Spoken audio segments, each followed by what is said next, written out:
नमस्कार। Astro sky channel में आप सबका स्वागत है।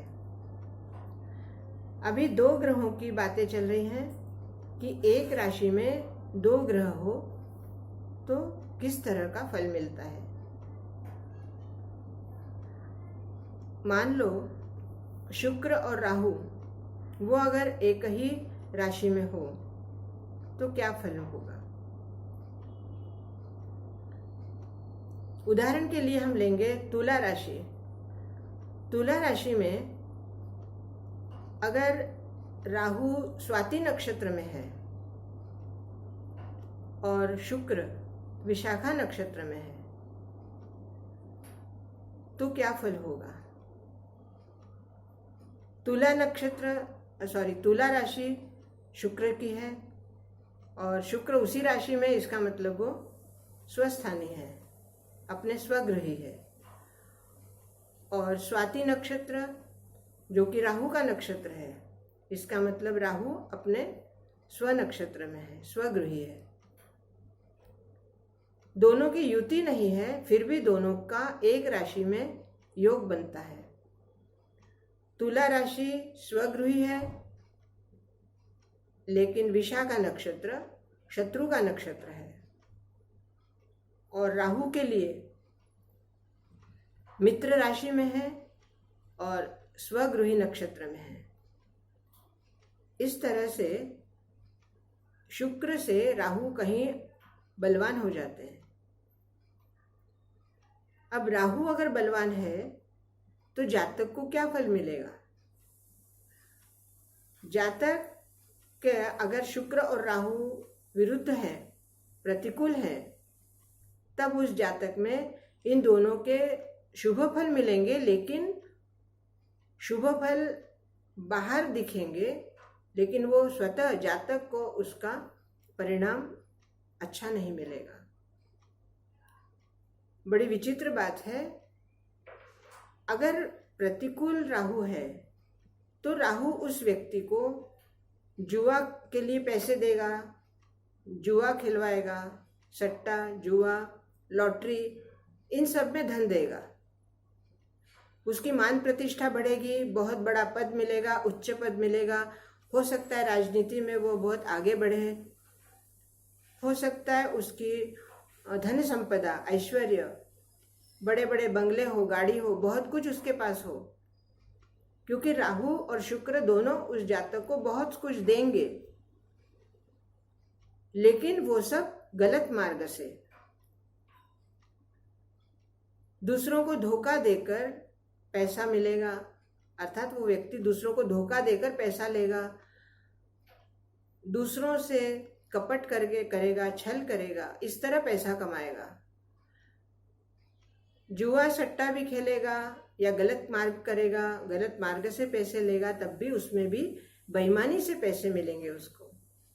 अर्थात बाहर के दुनिया में वो धीरे धीरे धनवान दिखता रहेगा, धनवान बनता रहेगा, लेकिन अंदर ही अंदर वो खुद ये जानेगा कि ये सारा धन मैंने बेईमानी से कमाया है। और बेईमानी से कमाया हुआ धन जब समय आएगा तब सब कुछ वापस चला जाएगा। और अगर राहु और शुक्र जातक के अनुकूल है तो ये सारी चीजें जातक को मिलेगी, लेकिन वो अच्छे मार्ग से। और अच्छे मार्ग से जब धन मिलता है तो उसमें शांति रहती है, उसमें कष्ट होंगे, लेकिन धन स्थायी रूप से रहेगा। उसकी पद प्रतिष्ठा बढ़ेगी, लेकिन बहुत ही धीरे धीरे। और जब उसकी पद प्रतिष्ठा बढ़ेगी या उसको कोई उच्च पद मिलेगा, तब वो उच्च पद उसका स्थायी रहेगा। उसकी धन संपदा स्थायी रहने के साथ साथ उसे आनंद भी देगी और वो अच्छे कार्य में खर्च करेगा। और अगर ये दोनों धनस्थान में हो, धनस्थान में होने के बाद इसके धन की विपुलता सबको दिखाई भी देगी। धर्म कार्य में खर्च करेगा और गरीबों की सेवा करेगा, समाज कार्य करेगा, लेकिन ये अपने आप में बहुत ही साधुवाद में रहेगा और कर्तव्यनिष्ठ, तपस्वी और हठी स्वभाव का रहेगा। अपने धन को सोच विचार कर खर्च करेगा। जरूरतमंदों को धन तो देगा, लेकिन देख परख कर। इन सब बातों, इन ग्रहों के जो ये प्रभाव मैंने बताए हैं, कृपया इस बात को ध्यान दें कि अगर आपकी कुंडली में शुक्र राहु का इस तरह कोई योग बना हुआ है तो ये सारी बातें 100% आपके ऊपर ये सब अमल होंगी। इसके बारे में मत सोचना, क्योंकि ये सारी बातें तभी संभव होती हैं जब आपका 1-5-9 के स्वामी आपके साथ हो, आपके अनुकूल हो। और उन सब का भी राहु शुक्र के साथ कैसा संबंध है, कौन से नक्षत्र में है और किस स्थान में है, उस पर निर्भर करता है कि ये सारी बातें सत्य प्रतीत होती हैं, तभी जब इन सब का साथ होता है। अगर ये सब साथ नहीं है या इन सब की दृष्टि उचित दृष्टि नहीं है, स्थान उचित नहीं है, तो ये बातें अंशात्मक आपको दिखाई देंगी। शुभ योग या अशुभ योग आपको अंशात्मक दिखाई देंगे। अगर ये दोनों ग्रह आपके लग्नेश के पूर्णतः अनुकूल हैं और शुक्र अगर कारक ग्रह भी है, तब ये बातें आपके लिए संभव हो सकती है। ऐसे में आपके सूर्य और चंद्र वो अगर नीच हैं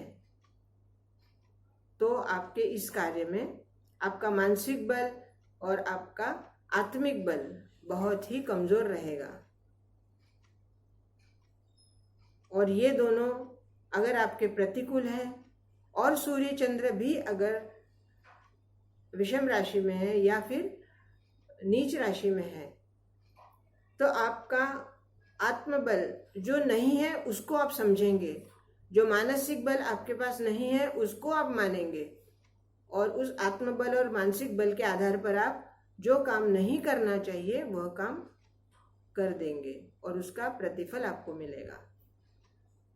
तो दोस्तों ध्यान रखिए, अगर आप आपकी कुंडली देख रहे हो तो इन योगों को अगर कुंडली में है तो सोच समझकर अपने आप से कहिए और विचार पूर्वक कार्य कीजिए, क्योंकि इन दोनों ग्रहों के साथ अगर कर्मेश गलत राशि में या गलत स्थान पर है तो ये दोनों ग्रह उस कर्मेश के साथ मिलकर आपके जीवन को अत्यंत सुखमय या अत्यंत दुखमय बना सकते हैं।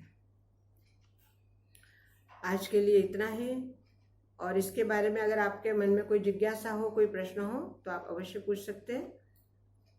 मेरे चैनल को सब्सक्राइब कीजिए, लाइक कीजिए, शेयर कीजिए और कमेंट्स कीजिए। बहुत बहुत धन्यवाद।